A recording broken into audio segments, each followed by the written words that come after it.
In 2011 we got a big screen adaptation of The Green Hornet, a 1930s action-adventure radio drama that had been adapted numerous times throughout the decades. The last film version met with mixed reviews and moderate success, but it failed to catch on as a franchise. And it's been over a decade, which means we're well past due for the reboot. A new movie based on The Green Hornet is moving forward, and it looks like the Invisible Man's Leigh Whannell may be taking the director's chair.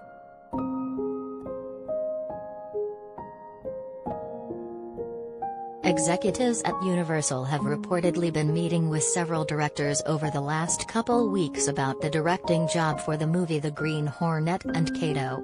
Deadline says it's one of the more highly sought directing gigs available at the moment, and the studio is meaning toward tapping Leigh Whannell, who previously directed The Invisible Man for Universal, which was a success both critically and commercially.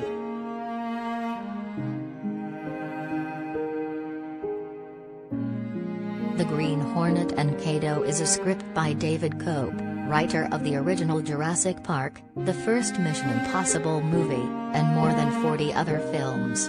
It sounds like Universal likes the script a lot, and once a director is locked in, the movie is expected to be put on the fast track to pre-production.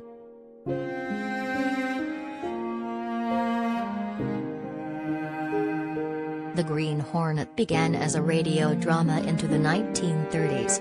It told the story of Britt Reed, the owner of a newspaper who, along with his friend/valet Kato, became crime fighters. The police believe the Green Hornet is a criminal, but that perception allows him to infiltrate other criminal organizations in order to take them down.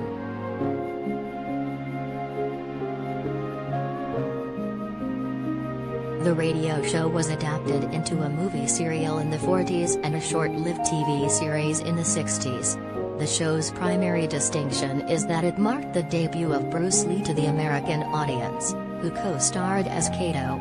The show only lasted one season but did cross over with the more popular Adam West Batman series.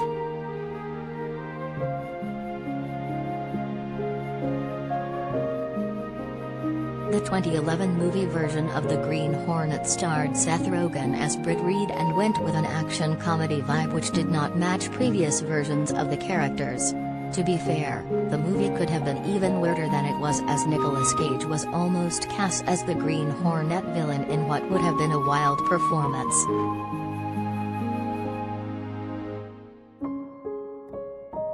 It sounds like David Cope's script makes the story a more straightforward action thriller, which also may explain why Universal would want to bring in Leigh Whannell, as that's what he is known for as both a writer and director.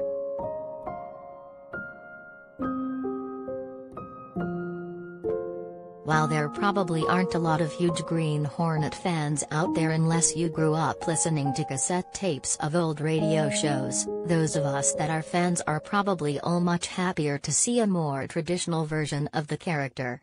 With what appears to be a solid script and a proven director circling the project, now we just need to cast the perfect Green Hornet and Kato.